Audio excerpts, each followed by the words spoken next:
Namaskar.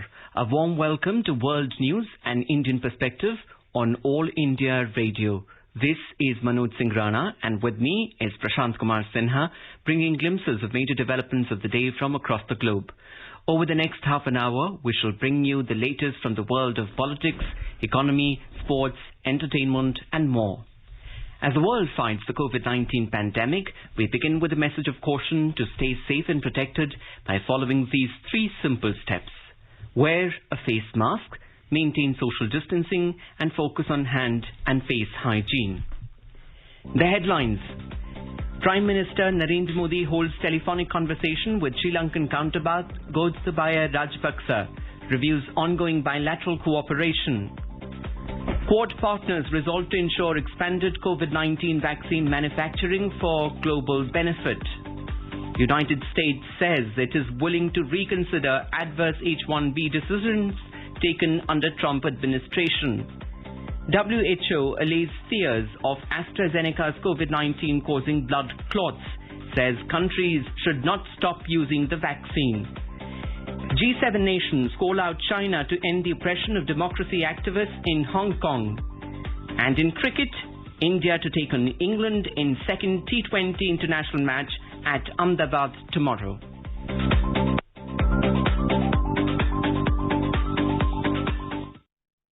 Prime Minister Narendra Modi had a telephonic conversation with Sri Lankan President Gotabaya Rajapaksa on Saturday. They reviewed topical developments and the ongoing cooperation between India and Sri Lanka in bilateral and multilateral forums. They agreed to maintain regular contact between relevant officials, including in the context of the continuing COVID-19 challenges. Mr. Modi reiterated the importance of Sri Lanka to India's neighbourhood first policy. India's Directorate General of Civil Aviation has issued a circular on Saturday for strict compliance of COVID-19 protocols during air travel. The circular has been issued in the wake of non-adherence of COVID-19 protocols by some passengers. The DGCA has directed that passengers shall wear masks properly and maintain social distancing during the air travel. It has also been directed that if the passengers do not adhere to COVID-19 safety norms, even after repeated warning, then they must be deboarded from the flight. Now let us take a look at coronavirus updates from around the world.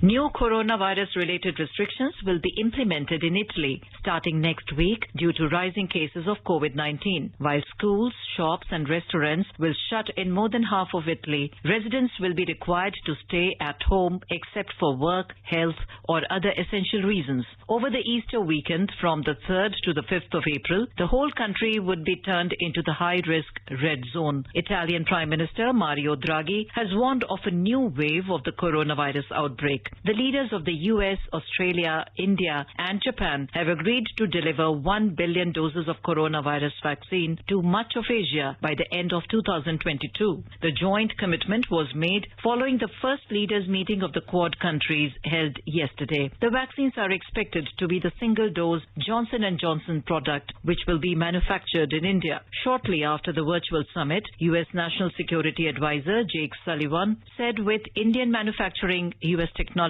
Japanese and American financing and Australian logistics, Quad countries are committed to deliver up to 1 billion doses. He said the vaccines would go to the Association of Southeast Asian Nations or ASEAN as well as the Pacific and beyond. World Health Organization on Saturday said countries should not stop using AstraZeneca's COVID-19 vaccine over fears it causes blood clots, as there is no indication this is true. It's important to note that the European Medicines Agency has said there is no indication of a link between the vaccine and blood clots, and that the vaccine can continue to be used while its investigation is ongoing.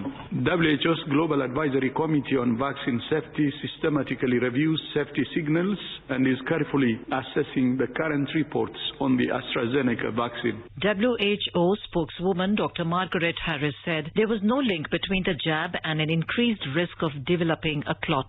Dr. Harris said it was an excellent vaccine and should continue to be used. chief scientist of the WHO, Dr. Soumya Swaminathan, also said that there has not been a single COVID vaccine-induced death confirmed, and most countries have sound pharmacovigilance and safety monitoring systems in place. Meanwhile, World Health Organization on Saturday gave clearance to the COVID-19 vaccine developed by Johnson & Johnson for emergency use in all countries and for COVAX rollout. The decision comes a day after the European Medicines Agency's authorization. The vaccine from Johnson & Johnson is the first to be listed by WHO as a single-dose shot, which should facilitate vaccination logistics in all countries, the agency said. The Philippines has reported its first case of the highly contagious coronavirus variant, first identified in Brazil. The health ministry of the country, in a statement, said on Saturday that a Filipino returning from Brazil tested positive for the P1 Brazil variant after 752 samples were sequenced at the Genome Center. Anuja Kumar for World News, All India Radio. This is All India Radio giving you the news. For quick news updates round the clock, follow us on Twitter at AIR News Alert. 3 steps to stay protected and stay safe from COVID-19. Wear face mask, 2 gaz ki duri to maintain social distancing, maintain hand and face hygiene.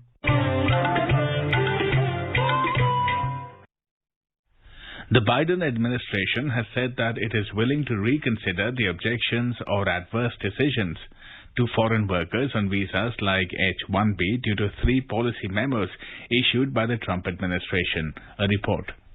The U.S. Citizenship and Immigration Services, USCIS, announced on Friday that it may reconsider adverse decisions on Form I-129, petition for a non-immigrant worker, made based on 3 rescinded policy memos. In a statement, the USCIS has said that a petitioner may file Form I-290B, notice of appeal or motion accompanied by the appropriate fee. The federal agency has said that it will generally process motions based on filing order and consistent with current policy guidance.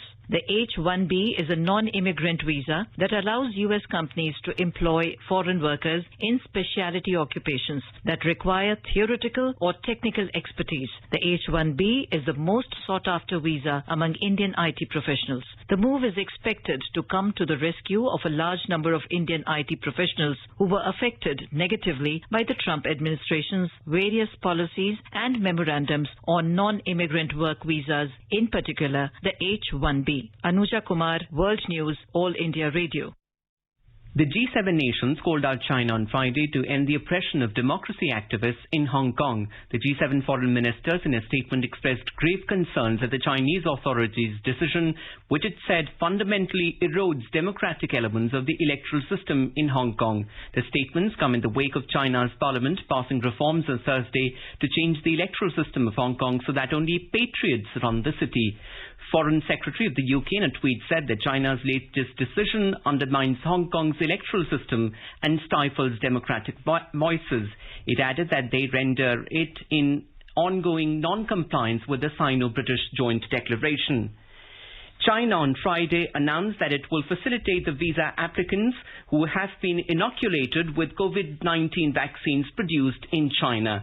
A statement from Chinese Foreign Ministry's Hong Kong office said that foreigners planning to visit the Chinese mainland from Hong Kong will need to submit less papers and documents if they are inoculated with Chinese-made coronavirus vaccines. Prasad Bharati correspondent in Beijing reports that even though China has repeatedly said that it opposes vaccine nationalism, the announcement disregarded other COVID-19 vaccines inoculations without giving any reasons. In Afghanistan, a car bomb that detonated in the western Herat province late Friday killed at least 7 people and injured 53 others, according to reports. Herat Governor Syed Abdul Wahid Qatali said dozens of homes and shops were damaged by the explosion, with women and children included among the dead. Rescuers at the scene sought to save people trapped under the rubble. No group has claimed responsibility for the blast yet. On Friday, Russia declared its support for a U.S. initiative to include the Taliban in a future interim Afghan government. Russian Foreign Ministry spokeswoman Maria Zakharova said during a press briefing that the interim inclusive administration would be a logical solution to integrating the Taliban into the peaceful political life of Afghanistan. In Myanmar, protests against the military government continued for the 42nd day as at least 6 people were killed in firing by security forces in Myanmar on Saturday. In Mandalay, 3 people were killed and several injured when police opened fire on a sit-in protest in Mandalay, according to reports. 1 person was killed in Pai and 2 in Mandalay due to police firing on the protesters. In view of the increasingly violent repression of the protest in Myanmar, the UK government has told its citizens that they should leave Myanmar. The UK Foreign Office on Friday said in a statement that political tension and unrest is widespread since the military takeover and the level of violence is increasing. The United States on Friday granted temporary deportation protections and work permits to citizens of Myanmar living in the United States. Secretary of Homeland Security Alejandro N. Mayorkas said that the decision was taken after a careful consideration of the extraordinary and temporary conditions in Burma caused by the coup. In a statement, Secretary Mayorkas said that the coup has led to continuing violence, pervasive arbitrary detentions, use of lethal violence against peaceful protesters, and intimidation of the people of Burma. The Biden administration offered similar protections to Venezuelans earlier this week. This is All India Radio giving you the world news.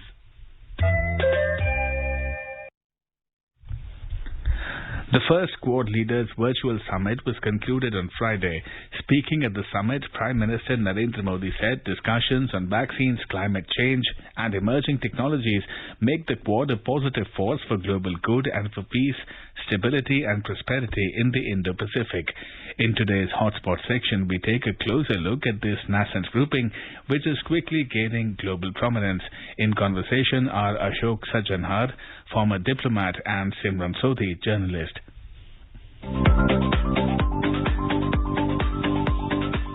Today we are discussing the first virtual summit of the Quad leaders of India, the United States, Australia and Japan, which took place last evening. All the 4 countries came together and committed to a Quad vaccine initiative, among other things, and also urged the world towards an international order which is based on rules and laws.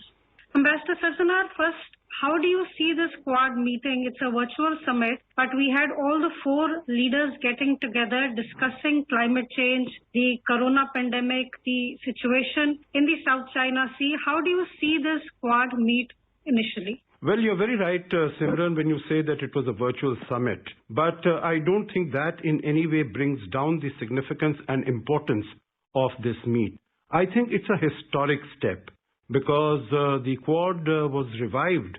It was set in motion in 2007 when the first senior officials meeting took place. But then it went into slumber for 10 years because China had raised some concerns that this might be a coalition in making against China.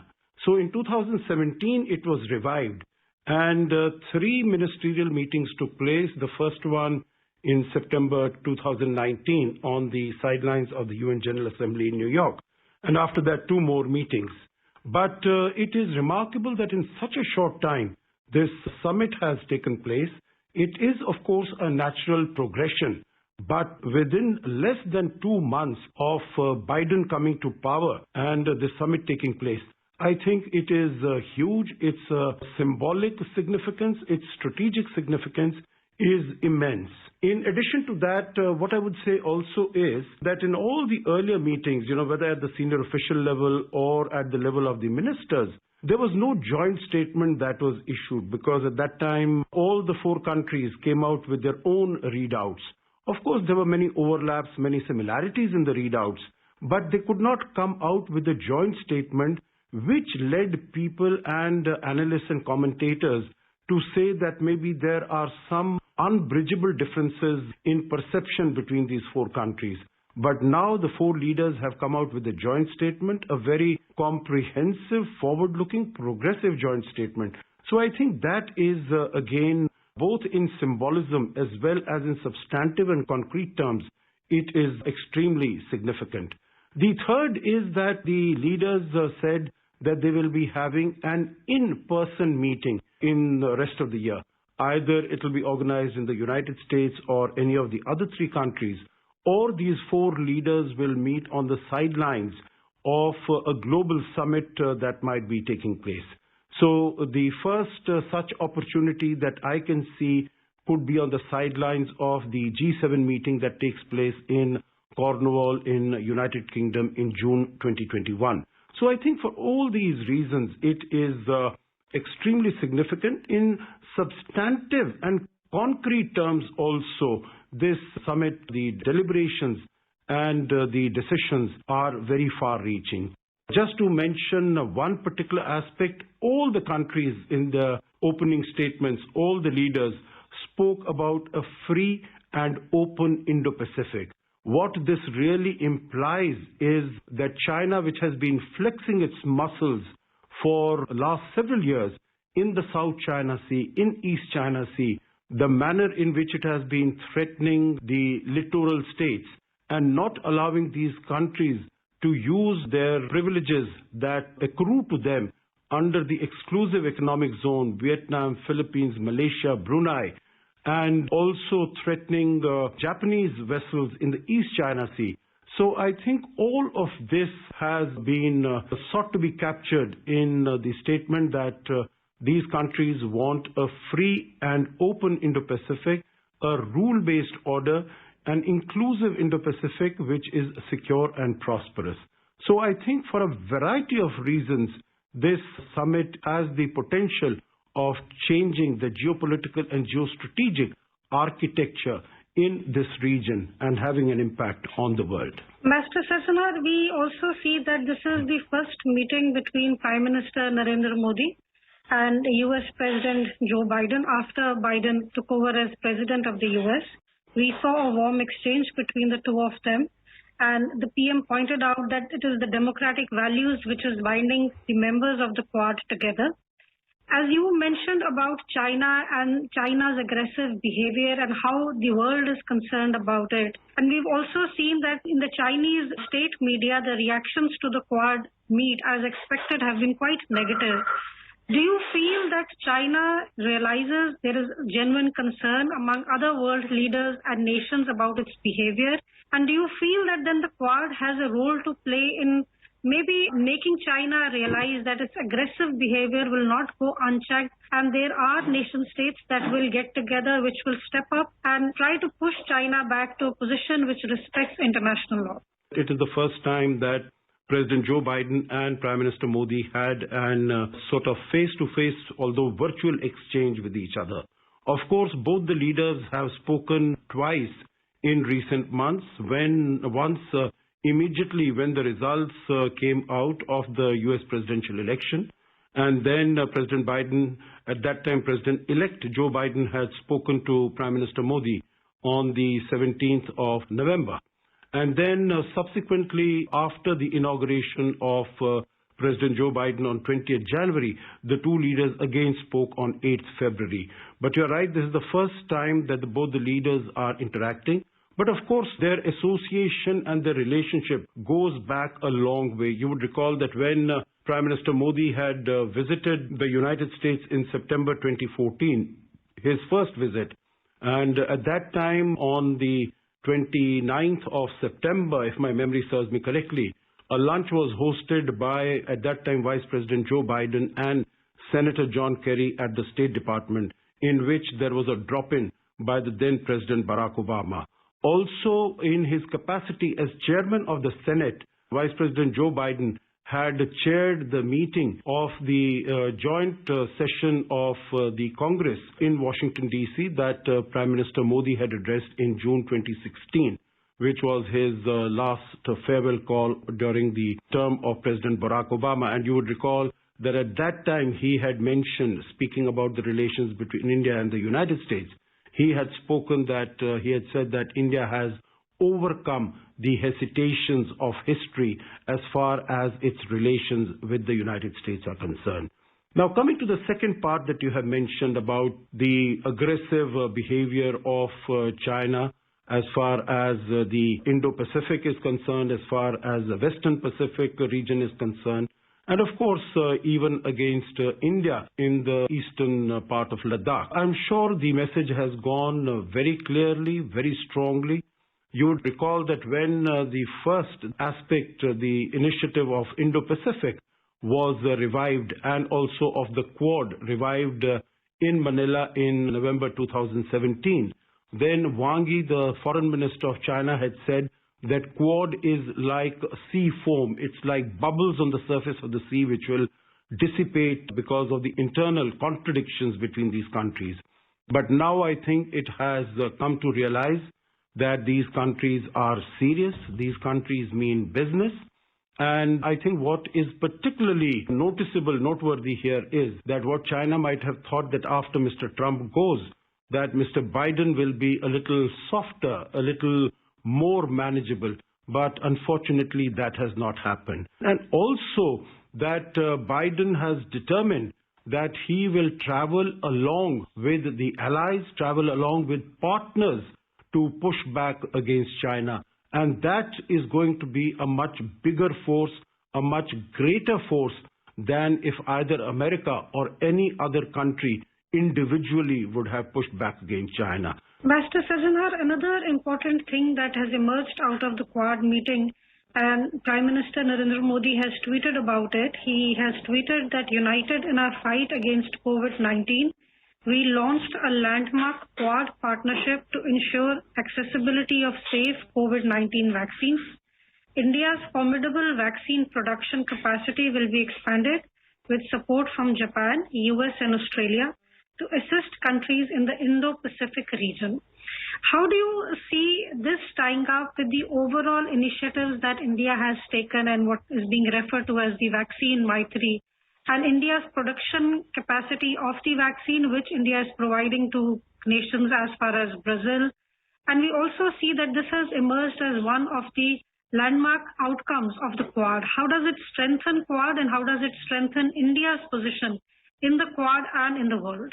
I think this is a very significant initiative. First of all, this initiative recognizes India's leadership in the manufacturing of vaccines and providing vaccines to the world. Even before COVID-19, India has been providing more than 65% of the global vaccines that are produced, manufactured, and shipped around the world. So I think it is but natural that India comes to the leadership position as far as the COVID-19 vaccines are concerned. Through the Vaccine Maitri initiative, India has supplied to more than 70 countries. While in many developed and prosperous countries, we can see these aspects of vaccine nationalism, India has gone out of its way to supply vaccines either as grants or through the WHO initiatives like COVAX or like Gavi or some other similar initiatives, so that vaccines at affordable prices can be made available to countries which are not in a very sound financial or otherwise position to get them. So India has, and this has been commented upon by a large number of global leaders, of world leaders, including the UN Secretary General Antonio Guterres, including the Director General of WHO, and of course world leaders like the Brazilian President, the Bhutanese Prime Minister, Sri Lankan Prime Minister. So I think India has, like Prime Minister Modi had said earlier while he was speaking at the 75th anniversary of the United Nations, that India's capacity and capability in manufacturing medicines and vaccines will be used to the benefit and advantage not only of India but of whole humanity and whole mankind. So this is what has given India the leadership role in producing vaccines. So the strengths of all these Quad member countries will be put together, financial, logistical, and innovative. And it has been decided that about 1 billion vaccines will be produced by the end of 2022. And they will be shipped out to needy countries in the Indo-Pacific, in Southeast Asia, and other countries. So I think this provides a further leadership position as far as India is concerned. Master Sajanhar, we also saw that the US President said that the Quad would be a vital arena for cooperation and a free and open Indo-Pacific region was essential to all of their futures. We've also seen that the Japanese Prime Minister also talked with Prime Minister Modi a while back, and both leaders discussed especially China's activities in the region. Do you feel that US, India, Japan, Australia, the Quad getting together is a new security framework which is coming into shape for the region and globally also? All the four countries, they don't want to limit this only to a security architecture. They want to send out a very positive message that Quad stands for the global good. It stands for common good of all countries in the Indo-Pacific and beyond. With this, we bring today's discussion to an end. Thank you. Thank you.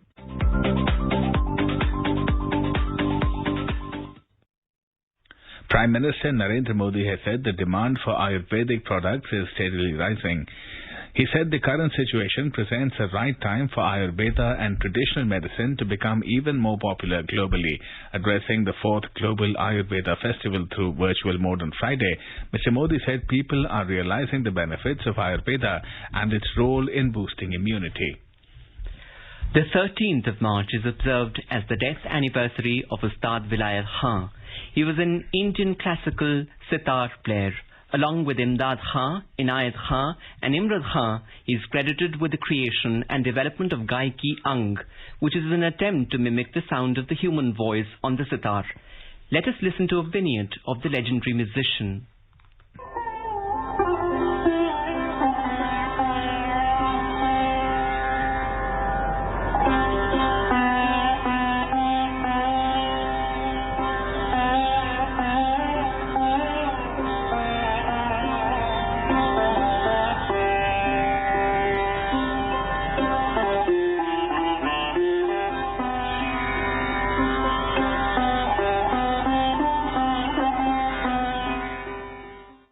And now moving on to sports, the second match of the 5-match T20 International Series between India and England will be played at the Narendra Modi Stadium, Ahmedabad on Sunday.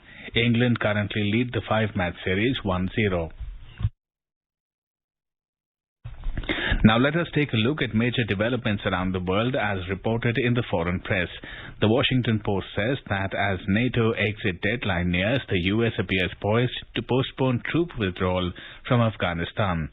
The Washington Post also writes that Labour Board withdraws rule to quash graduate students' rights to organise as employees. The Guardian cites UK charities to state that ending lockdown could trigger anxiety for many.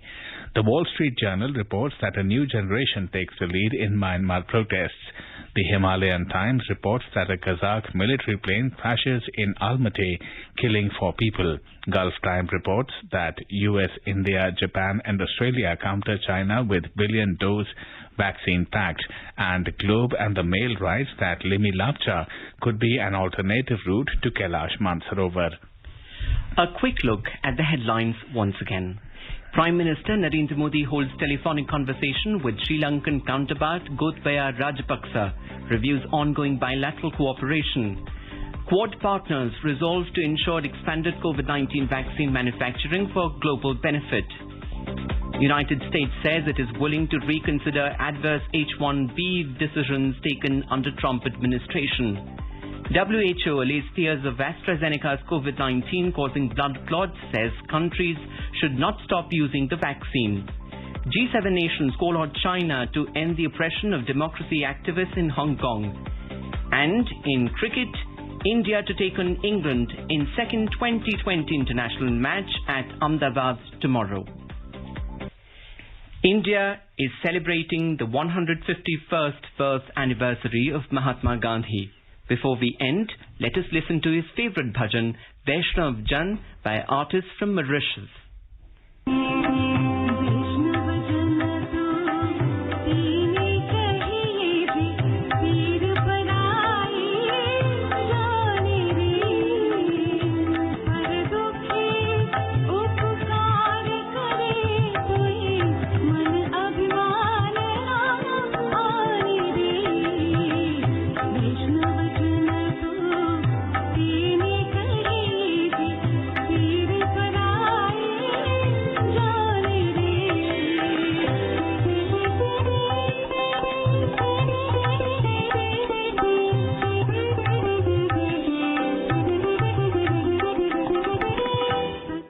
And with that, we end this bulletin. See you at same time tomorrow with the next edition of World News.